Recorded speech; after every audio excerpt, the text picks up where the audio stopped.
தஞ்சை மாவட்டம் கும்பகோணத்தை சுற்றியுள்ள நவகிரக கஷேத்திரங்களில் ஒன்றாக இன்று பிரபலமடைந்திருப்பது திருவெண்காடு.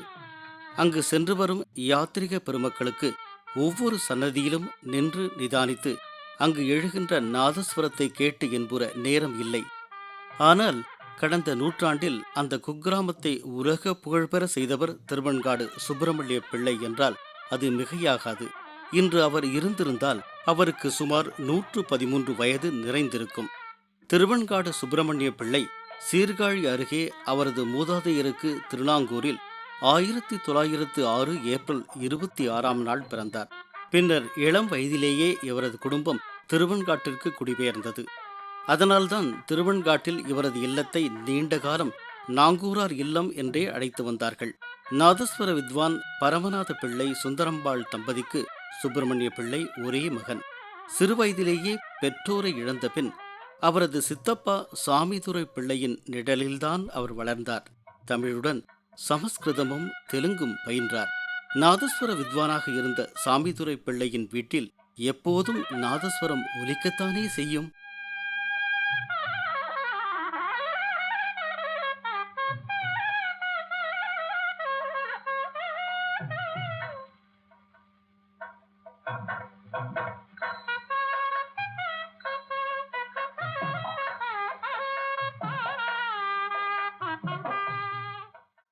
சிறு வயதிலேயே அதை எடுத்து தானே வாசித்தார். எனவே சாமித்துரை பிள்ளையே அவருக்கு நாதஸ்வரம் கற்றுக் கொடுக்க துவங்கினார். 12 வயதிலேயே தமது குருவுடன் சேர்ந்து கச்சேரி வாசிக்க துவங்கினார். எனக்கு ஒரு 10 வயசு 12 வயசு இருக்கும். அப்போது இந்த திருவாவடுதுறை ராயரத்னம் பிள்ளை அவர்களும் திருவெங்காட்டார் சுப்பிரமணிய பிள்ளை அவர்களும் 2 பேர் தான் நாதஸ்வர உலகத்துக்கு சக்கரவர்த்தியாக இருந்தாங்க. அவங்க 2 பேர் நாதஸ்வர கச்சேரி எங்கே வந்தாலும், கோயில் உற்சவம், கல்யாண ஊர்வலம் எங்கே வந்தாலும் இங்கேருந்து நாங்கள் ஒரு 10-12 பையனுக்கு சேர்ந்து போய் நடந்து போய் ராத்திரி பூரா போய் கச்சேரி கேட்டு விடிய காலம்புற அங்கேருந்து வந்து அப்படி அந்த எங்கே வந்தாலும் அந்த மாதிரி கேட்பான்.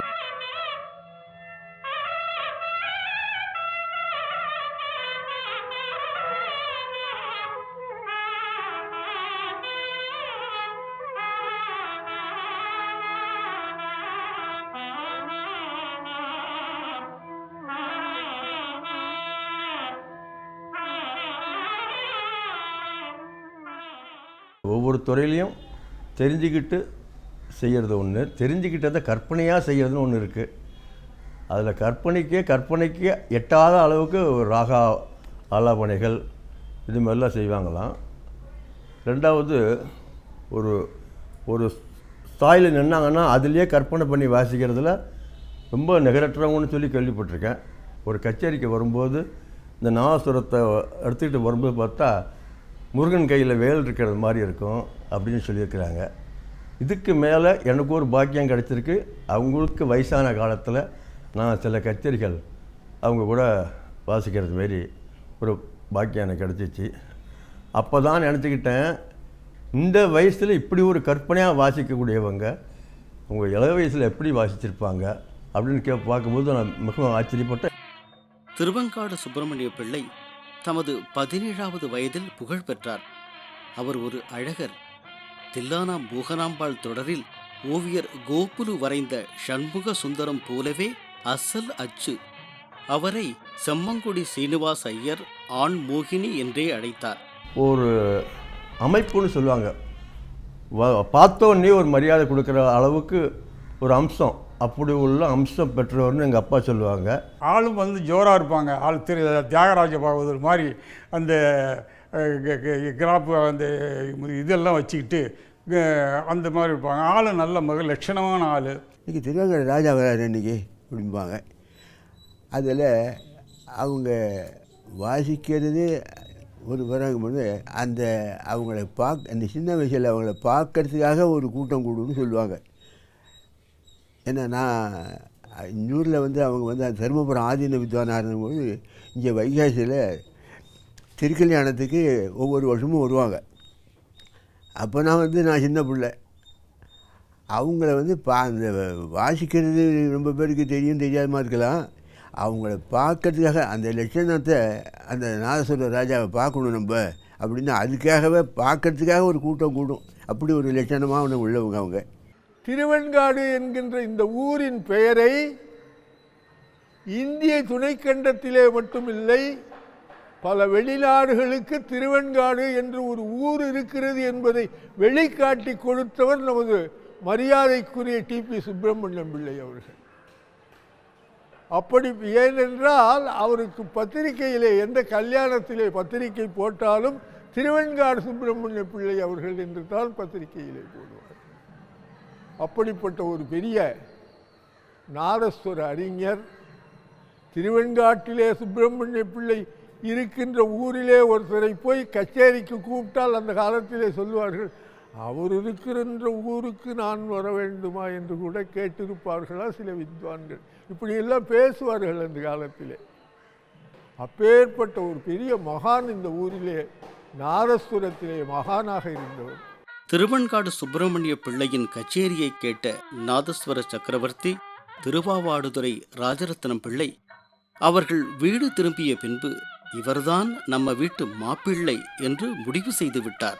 அந்த அளவிற்கு திருவெண்காட்டாரின் வாசிப்பில் அவர் சொக்கி போய்விட்டார். ராஜரத்னம் பிள்ளை அவர்களின் சகோதரி ராஜாம்பாளை திருவெண்காட்டார் திருமணம் செய்து கொண்டார். பின்னர் அவரது தங்கை லட்சுமிகாந்தம் அம்மையார் அவர்களையும் திருமணம் செய்து கொண்டார். பல ஆண்டுகள் டிபிஎஸும் டிஎன்ஆரும் சேர்ந்து கச்சேரி வாசித்தார்கள். பின்னர் திருவெண்காட்டார் மீண்டும் தனி வழியில் வாசிக்க துவங்கினார். ராஜரத்னம் செலவாளி, திருவெண்காட்டார் சிக்கன திலகம் ஆவார். அவரது மகன் டிபிஎஸ் செல்வரத்னம் மதுரை மணி ஐயரின் சீடர். உலக பெரும் நாதஸ்வர வித்வான்கள் இருந்த காலத்தில் ஒரு பெரிய அந்த ஸ்தானத்தில் இருந்தவங்க அவங்க. திருவாடுதுறை ராஜரத்னம் பிள்ளை, திருவிமலை பெரியவங்க, சிவசுப்பிரமணிய பிள்ளை, நடராஜசுந்தர பிள்ளை, குளிக்கிற பிச்சையப்பா பிள்ளை, வேதாரண்ய வேதமிருத்த பிள்ளை, இப்படி பெரிய மகா வித்வான்கள்லாம், கீரனூர் சின்னத்தம்பி பெரிய தம்பி பிள்ளை, இப்படி பெரிய வித்வான்கள் அந்த சூழ்நிலையில் இவங்க அப்படி ஒரு பெரிய லெவலில் இருந்தவங்க. கல்பனைன்னா அப்படி ஒரு கல்பனை, அபரிமிதமான கல்பனை. இந்த கோயில்பட்டி, இந்த மகமாயி கோயிலில் வாசிக்கிறவங்க வீதியில் மேடை போட்டு இன்னொரு தவுள் வித்வானும் நானும் வாசிக்கிறவங்களுக்கு இந்த இதில் ஒரு கணக்கு ஒன்று 8 மிஸ்ரம் நகுமோ கீர்த்தனை வாய்ச்சி 8 மிஸ்ரம் தக்க திம்மி தக்க தக்க தக்க திம்மி தக்கிட்ட தக்க திம்மி தக்கிட்ட தக்க திம்மி தக்கிட்ட தக்க திம்மி தக்கிட்ட தக்க திம் தக்கிட்ட தக்க திம்மி தக்கிட்ட தக்க திம்மி தக்கிட்ட தக்க திம்மி தக்கிட்ட தா, இவ்வளோ தான். இந்த 8 மிஸ்ரத்தை மட்டும் 20 நிமிஷம் வாய்ச்சிருக்காங்க, வந்தது வராமல். அவ்வளோ அந்த கல்பனை வயசான காலத்தில், அது கடைசி காலத்தில் நான் சொல்கிறது.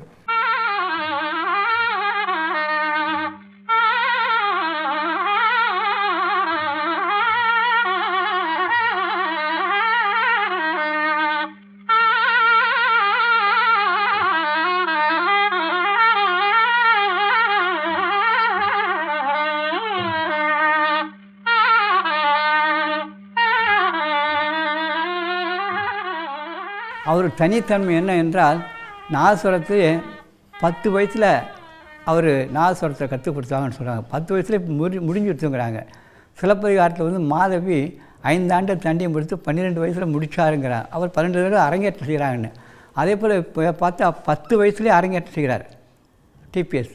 ராமநாதன் மயாவரம் நாங்கள் ஊருக்கு வந்திருந்தார். ஒரு மீட்டிங் போட்டிருந்தோம், ஒரு இசையை பற்றி ஒரு கூட்டம். அப்போ டிபிஎஸ் வீட்டில் முடியாமல் இருந்தார், படிக்கல இருந்தார்.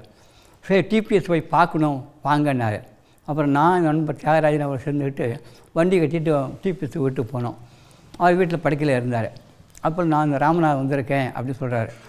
நான் அப்போ சொல்கிறாரு, இது போல் சிதம்பரத்தில் 1934 நீங்கள் இந்த வாசிச்சிங்களே விடிய விடிய அற்புதமான ராகம், அதை பற்றி விவரமாக சொல்கிறார். இவங்க அப்படி படிக்கிற ஆமாம் ஆமாம் ஆமான்னு ரொம்ப ரசித்து பேசுகிறார். ஜகத்குரு ஸ்ரீ காஞ்சி காமகோடி பீடம் ஸ்ரீ மகா சுவாமி அவர்கள் திருவெண்காட்டிற்கு வந்தபோது அவர் பல்லக்கில் இருந்தபடியே திருவெண்காட்டார் வீட்டை பார்த்து கையசைத்து ஆசீர்வதித்தார். மற்றொரு தடவை திருவெண்காட்டிற்கு பக்கத்தில் இரவு வேளையில் சுப்பிரமணிய பிள்ளை காரில் சென்று கொண்டிருந்த போது 4-5 பேர் வயல்வழி தீப்பந்த வெளிச்சத்தில் நடந்து வந்தார்கள். பக்கத்தில் சென்று பார்த்தால் ஜகத்குரு சங்கராச்சாரியார் சுவாமிகள். மாயவரத்தில் திருவெண்காட்டார் குடிவந்தபோது கிரகப்பிரவேசத்திற்கு கச்சேரி, ஜி.என். பாலசுப்ரமணியம் பாட்டு, மைசூர் சௌடையா வயலின், பாலக்காடு மணி ஐயர் மிருதங்கம். மதுரை சோமுக்கு பல நிகழ்ச்சிகளை கூட கஞ்சிரா வாய்ச்சிருக்கார். ஏன்னா அவருடைய பிராபல்யம் எல்லாம், அதாவது அவர் காலகட்டத்தில் அவருக்கு இருந்த கச்சேரி யாருக்குமே இல்லை, இது வரைக்கும் இல்லை, முன்னாடியும் இல்லை பின்னாடியும் இல்லை அப்படின்னு சொல்லுவாங்க. அப்படி இருந்தும் கூட மதுரை சோமனுடைய இசை நிகழ்ச்சின்னா இவர் தான் கஞ்சிரா வாய்ச்சிப்பார் பெரும்பாலான நிகழ்ச்சிகளில். அந்த அவர் வாழ்ந்த காலகட்டத்தில் கிட்டத்தட்ட ஒரு 65 வருஷம் ஒரு நாகஸ்வர இசை.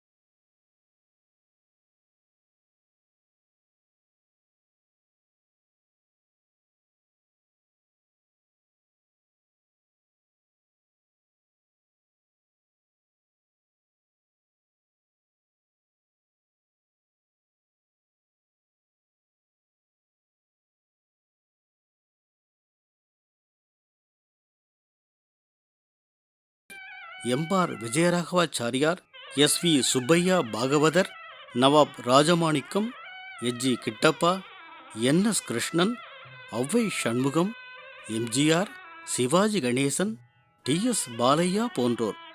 எம்ஜிஆர் ஒரு தடவை திருவெண்காட்டார் வீட்டிற்கு வந்து இவருடன் அமர்ந்து மதியம் சாப்பாடு சாப்பிட்டிருக்கிறார் என்றால் எத்தகைய நட்பு என்பது தெரிகிறது.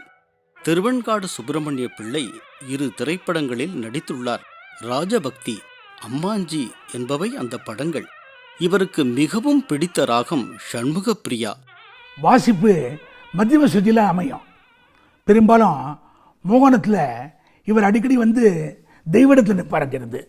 அதுவும் ஷண்முகப்பிரியாவில் மத்தியமத்தில் பிரதிமத்தியத்தில் வந்து நிற்பார். அப்போ மக்களுடைய மனசு முழுக்க அப்படியே அது உள்ளங்கொள்ளைகளும். அதோடு சங்கராபரணம், கல்யாணி, தோடி, தர்பார், சிம்பேந்திர மத்தியமம், மோகனம் மற்றும் மகுடி. திருவெண்காட்டில் அருள்மிகு ஸ்வேதாரண்யேஸ்வரர் ஆலயத்தில் எந்தெந்த வேளையில், எந்தெந்த இடத்தில், எந்தெந்த ராகத்தை வாசிக்க வேண்டும் என்ற நியதியை இவர் கொண்டு வந்தார். ஒவ்வொரு சன்னதிக்கு என்று ஒவ்வொரு நியமன ராகம் வாசிப்பது மரபு. அகோரமூர்த்தி முன்னிலையில் மோகனம் வாசிக்க வேண்டும். இந்த அகோரமூர்த்தி சந்நிதியிலே மோகன ராகத்தை சுவாமி புறப்பாடு செய்யும் பொழுது 5 இடங்களிலே 5 விதமாக மோகன ராகத்தை இசைப்பார்கள். ஒவ்வொரு இடத்திலும் ஒரு சிறப்பு இருக்கும். கபாலி என்ற ஒரு பாடல் மிகவும் சிறப்பு பெற்றது. அதுபோல் நன்னு பாலிம்பே என்ற தியாகராஜ கீர்த்தனை மிகவும் சிறப்பு பெற்றது. ஒவ்வொரு ராகங்களும் அவர் இசைக்கக்கூடிய மோகனமாவது ஒரு இடத்தில் வாசித்தது போல ஒரு இடத்தில் இருக்கிறாது. அவர் இந்த சுவாமி மேலே அளவற்ற பக்தி கொண்டவர். இவர் தனக்கென்று ஒரு மண்டபப்படியானது அதுவரையில் மோகனராகம் இசைத்துவிட்டு அந்த இடத்திலே வந்தவுடனே ஒரு வித்தியாசமான ஒரு ராக ஆலாபனை செய்வார். அது மோகன ராகத்திலே ஒரு வித்தியாசமாக எல்லோரும் விரும்பி கேட்கக்கூடிய ஒரு ராகமாக அமையும். பிள்ளையார் முன்னிலையில் வசந்தா வாசிக்க வேண்டும். துர்கை எதிரில் வராளி இசைக்க வேண்டும். நவக்கிரகங்கள் முன்னால் ஆனந்த பைரவி, மகாலட்சுமி முன்னிலையில் சாமா, காளிக்கு பியாகடை, முருகப்பெருமானுக்கு செஞ்சுருட்டி, சிவபிரான் முன்பாக ஆகிரியும் அம்பாளுக்கு முன்பாக கல்யாணி ராகமும் வாசிப்பது மரபு.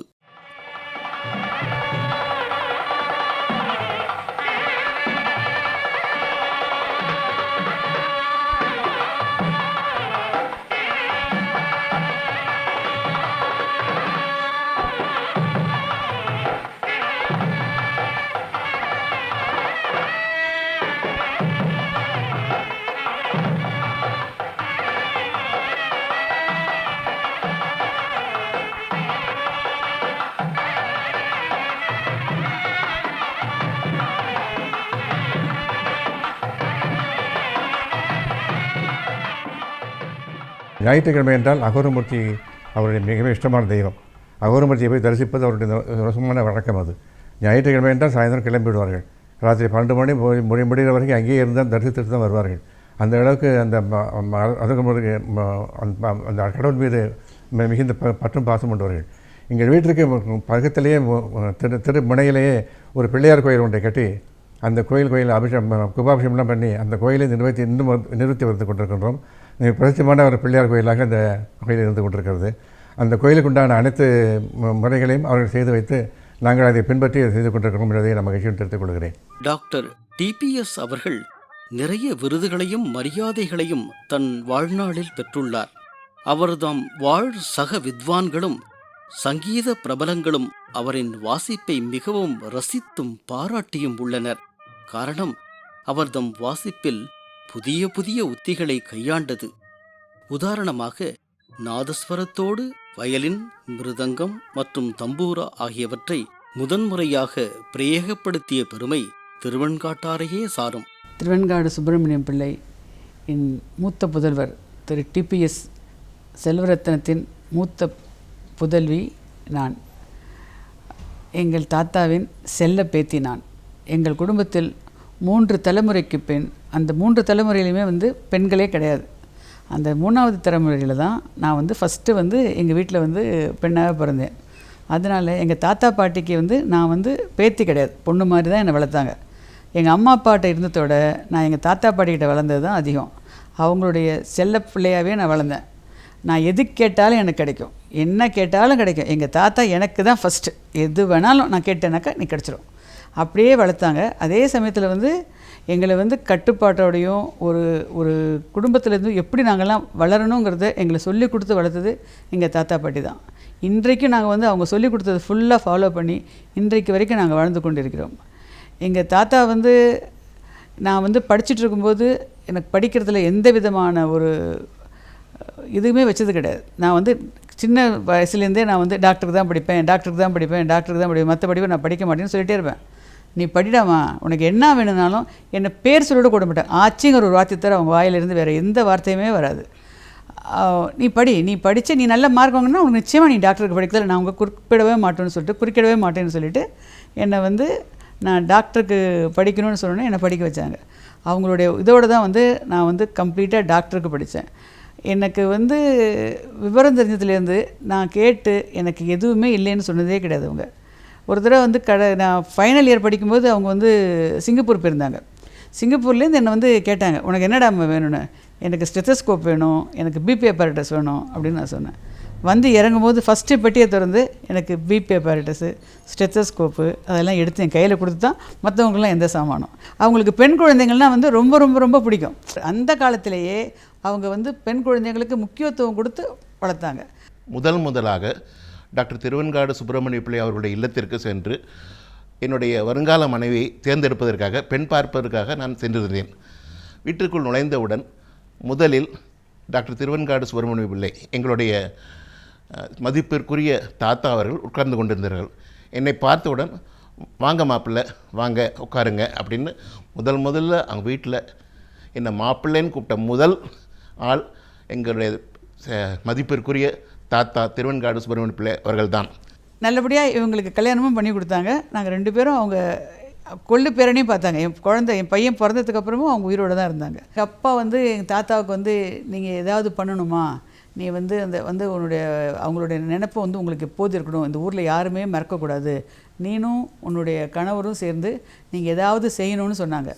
அப்புறம் தான் நாங்கள் ஒரு 6 வருஷமாக ஒரு 2 நாதஸ்வர கலைஞர்களுக்கு தலா 25,000 ரூபா நாங்கள் 2 பேரும் மட்டும் வருஷம் கொடுத்துட்டு வரோம். எங்கள் தாத்தாவோட ஞாபகம் காலம் ஃபுல்லாக இருக்கணுங்கிறதுக்காக இந்த ஒரு வழியை எங்கள் அப்பா சொல்லிட்டு போனதை நான் செஞ்சிட்ருக்கேன். எங்கள் அப்பாவோட நான் ரொம்ப நாளாக நான் அவங்க கூடவே இருந்திருக்கிறேன். கடைசி காலம் வரையும் நான் அவங்க கூட தான் இருந்திருக்கிறேன். காலையில் அவங்கள ஒரு 10 மணி அல்லது 11 மணிக்கு தான் எழுந்திருப்பாங்க. எழுந்ததுக்கு அப்புறம் பல் விளக்கிட்டு டிஃபன் சாப்பிட்டுட்டு இப்படியே கொஞ்சம் நேரம் பேப்பர் பார்த்துட்டு உட்காந்தாங்கன்னா அதுலேயே மணி 11 மணி ஆகிடும். 11 மணிக்கு மேலே அவங்களுக்கு வர லெட்டர்ஸுக்கெல்லாம் பதில் எழுதி போட்டு அது முடிக்கிறதுக்கே மணி 1 மணி ஆகிடும். 1 மணிக்கு மேலே குளிச்சுட்டு சாப்பிட்டு படுத்தாங்கனாக்கா சாயந்தரம் ஒரு 5 மணிக்கு தான் எழுந்திருப்பாங்க. அதுக்கப்புறம் எழுந்ததுக்கப்புறம் காஃபி சாப்பிட்டு அவங்க அவங்களுக்கு ஃப்ரெண்ட்ஸு 4-5 பேர் இருக்காங்க. அவங்கள பார்க்கறதுக்காக போய் பார்த்துட்டு திரும்ப ராத்திரி நேரம் அப்படியே கோயிலுக்கு போயிடுவாங்க. இவரின் இசை கச்சேரிகள் தமிழகம் மட்டுமல்லாமல் இந்தியாவின் முக்கிய நகரங்களிலும் நடைபெற்றது. மேலும் இவர் மலேசியா, சிங்கப்பூர் மற்றும் இலங்கை போன்ற நாடுகளிலும் இசை நிகழ்ச்சி நடத்தியுள்ளார்.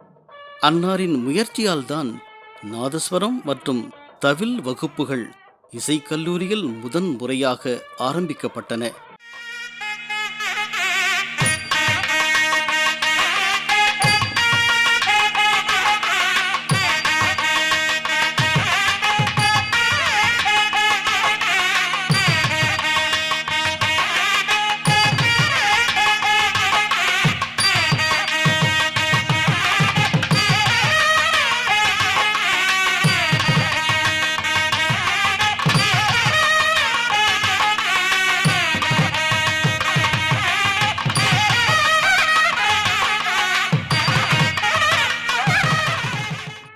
திருவையாறு அரசு இசைக்கல்லூரி மற்றும் பழனி அருள்மிகு பழனியாண்டவர் இசைக்கல்லூரியின் கௌரவ முதல்வராகவும் இருந்துள்ளார் இவர்.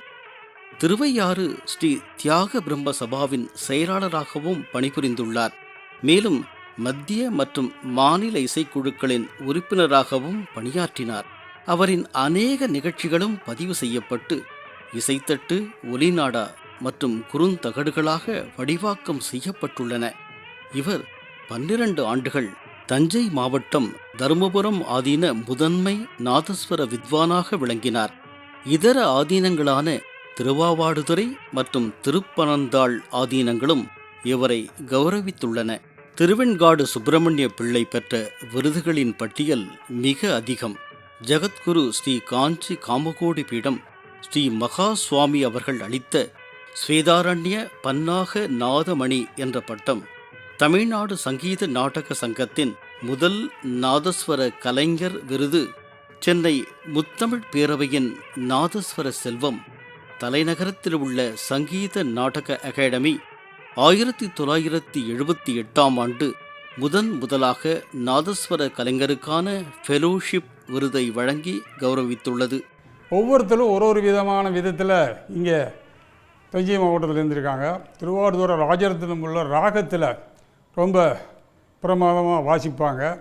ராகத்தில் அவர் மாதிரி வாசிக்கிறதுக்கு கொஞ்சம் சிரமம் மற்றவங்க. சில பேர் ஒவ்வொருத்தர் பல்லவி, ரத்தி, கீர்த்தனை, இதில் இப்படி ஒவ்வொருத்தரும் திருவிழுமலை கீர்த்தனை, அவங்க திருவிழுமையார் கீர்த்தனைகள் வாசிப்பாங்க. செம்மனார் கோயில் வகையில் பல்லவி, ரத்தி இவங்கெல்லாம் அதில் ஃபேமஸ்ஸு. அதில் திருவெண்காடு சுப்பிரமணிய பிள்ளை அவங்க தமிழ் பாட்டு, மகிடி, இதில் எல்லாம் ரொம்ப மகிடின்னு சொன்னாவே திருவெண்காடு சுப்பிரமணிய பிள்ளை தான். அதில் ஒன்றும் சந்தேகமே இல்லை. அவங்ககிட்டேருந்து தான் அந்த மகிடியை மற்றவங்க வாசிக்க ஆரம்பித்தது. மகிடிக்கு பெருமை சேர்த்தவர் திருவெண்காடு சுப்பிரமணிய பிள்ளைன்னு. காரைக்கால் பண்பொலி அலைவரிசையில் ராத்திரியில் 8:30லேருந்து 9 வரைக்கும் பெரிய பெரிய கச்சேரியெல்லாம் 1/2 மணி நேரம் போடுவாங்க. நேற்று கூட ஏகேசி வாய்ச்சார். ஒரு வாரத்துக்கு முன்னாடி இந்த மாதிரி திருவெண்காடு ராஜா வாய்ச்சாங்க. எல்லாம் வாசிக்கும்போது எல்லாத்தையும் கேட்பேன். இந்த மகிடி வாசிக்கும்போது ஆஃப் பண்ணி விடுவேன். என்ன காரணம்னா, அந்த மகிடி வேறு யாரும் அது மாதிரி வாசிக்கல. அந்த சத்தம் நாதம் அப்படி இருக்கும். எனக்கு அது ராத்திரியில் 8:30 மணிக்கு அவங்க அந்த மகிடியை கேட்கறதுனால எனக்கு கொஞ்சம் பின்னாடி எல்லாம் வயலு எல்லாம் இருக்குது. சர்ப்பம் வந்துடுமோ என்னமோன்னு பயந்துக்கிட்டு நான் ஆஃப் பண்ணி விடுவேன். அந்த மகிடியை நான் கேட்கவே மாட்டேன். கேட்டிருக்கேன், பகலாக இருந்தால் கேட்பேன், ராத்திரியில் கேட்குறதே கிடையாது. அப்படி அந்த மகுடியை அவங்க மாதிரி வேறு யாரும் வாசிக்கலை.